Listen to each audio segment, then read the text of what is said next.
All right, let's read another Rambler essay by Dr. Samuel Johnson. This one is Rambler number 43 for Tuesday, August 14th, 1750. The title of which is, very careful with this old book, The Inconveniences of Precipitation and Confidence. Precipitation in this case being thinking and acting quickly, not giving due course, as opposed to rain. Here we go. First a quote in Latin. Flumen perpetuo torrens solet acrius ire, sed lamen haec brevis est illa penis aqua, by Ovid. And then an English quote. In course impetuous, soon the torrent dries. The brook a constant peaceful stream supplies, by F. Lewis. I like that. So the torrent quickly runs its course and is dry, and whereas the brook, gurgling away, continues uninterrupted, steady, constant.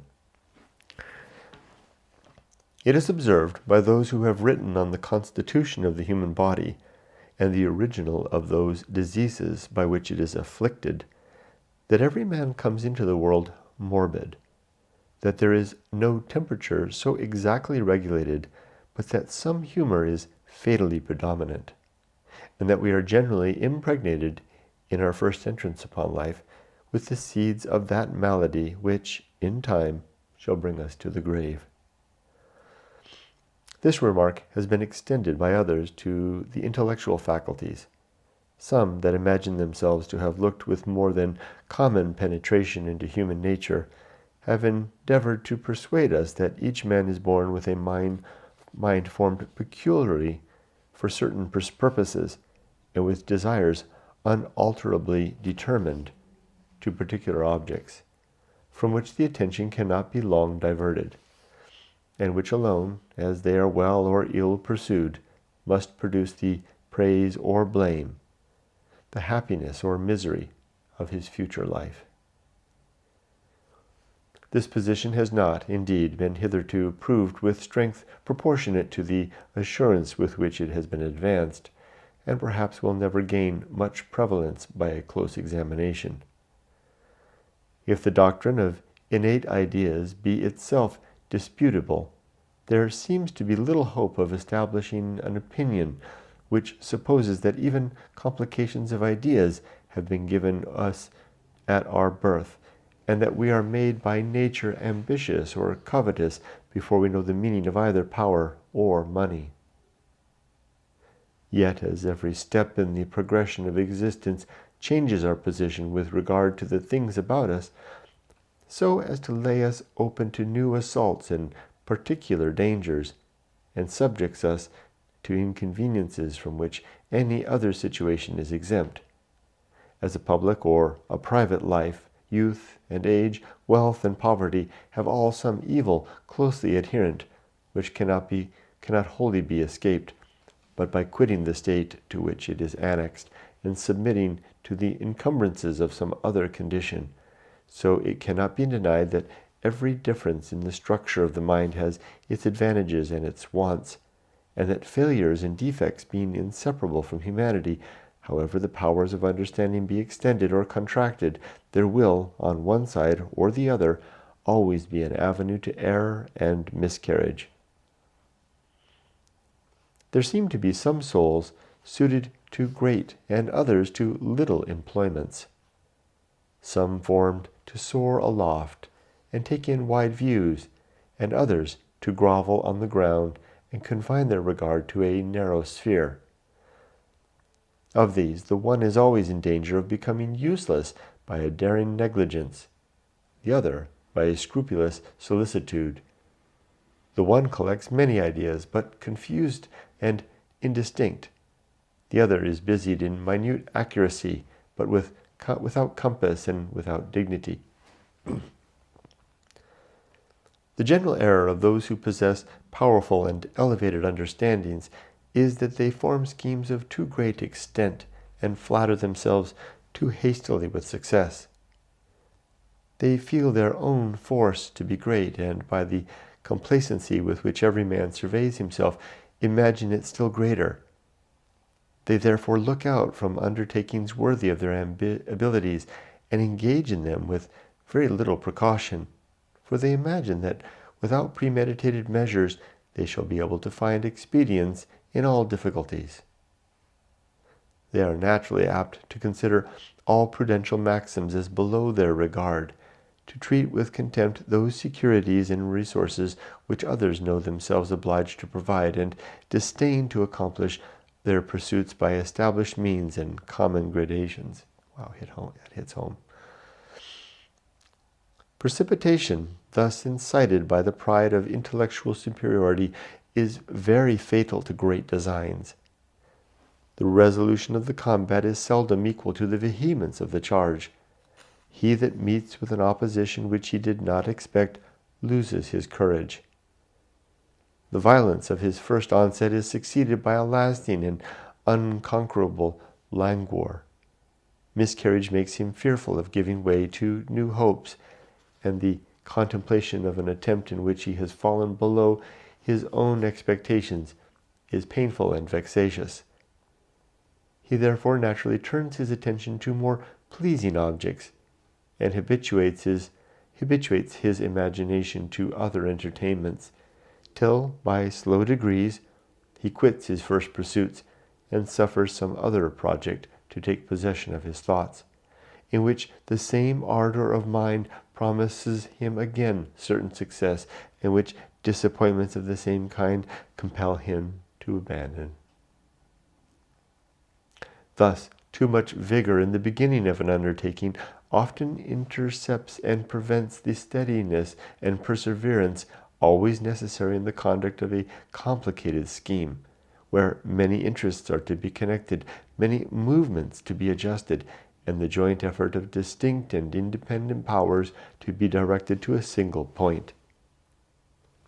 In all important events which have been suddenly brought to pass, chance has been the agent rather than reason, and therefore, however, those who seem to preside in the transaction may have been celebrated by such as loved or feared them. Succeeding times have commonly considered them as fortunate rather than prudent. Every design in which the connection is regularly traced from the first motion to the last must be formed and executed by calm intrepidity, and requires not only courage which danger cannot turn aside, but constancy which fatigues cannot weary, and contrivance which impediments cannot exhaust. Wow. All the performances of human art, at which we look with praise or wonder, are instances of the resistless force of perseverance. It is by this that the quarry becomes a pyramid, and that distant countries are united with canals. If a man was to compare the effect of a single stroke of the pickaxe, or of one impression of the spade, with the general design and last result, he would be overwhelmed by the sense of their disproportion. Yet those petty operations, incessantly continued, in time surmount the greatest difficulties, and mountains are leveled, and oceans bounded by the slender force of human beings. It is therefore of the utmost importance that those who have any intention of deviating from the beaten roads of life, and acquiring a reputation superior to names hourly swept away by time among the refuse of fame, should add to their reason and their spirit the power of persisting in their purposes, acquire the art of sapping what they cannot batter, and the habit of vanquishing obstinate resistance by obstinate attacks. The student who would build his knowledge on solid foundations and proceed by just degrees to the pinnacles of truth is directed by the great philosopher of France to begin by doubting his own existence. In like manner, whoever would complete any arduous and intricate enterprise should, as soon as his imagination can cool after the first blaze of hope, place before his own eyes every possible embarrassment that may retard or defeat him. He should first question the probability of success and then endeavor to remove the objections that he has raised. And here's a quote. "It is proper," says old Markham, "to exercise your horse on the more inconvenient side of the course, that if he should in the race be forced upon it, he may not be discouraged." Well put. And there's a footnote here by Gervase Markham in his book entitled Perfect Horsemanship, 12 months, 1671. And Horace advises his poetical friend to consider every day as the last which he shall enjoy, because that will always give pleasure which we receive beyond our hopes. If we alarm ourselves beforehand with more difficulties than we really find, we shall be animated by unexpected faculty with double spirit. And if we find our cautions and fears justified by the consequence, there will, however, happen nothing against which provision has not been made. No sudden shock will be received, nor will the main scheme be disconcerted. There is, indeed, some danger lest that too scrupulously balanced probabilities and too perspicaciously foresees obstacles should remain always in a state of inaction, without venturing upon attempts on which he may perhaps spend his labor without advantage. But previous despondence is not the fault of those for whom this essay is designed. They who require to be warned against precipitation will not suffer more fear to intrude into their contemplations than is necessary to allay the effervescence of the agitated fancy. As Descartes has kindly shown how a man may prove to himself his own existence, if once he can be prevailed upon to question it, so the ardent and adventurous will not be long without finding some plausible extenuation of the greatest difficulties. Such indeed is the uncertainty of all human affairs, that security and despair are equal follies, and as it is presumption and arrogance to anticipate triumphs, it is weakness and cowardice to prognosticate miscarriages.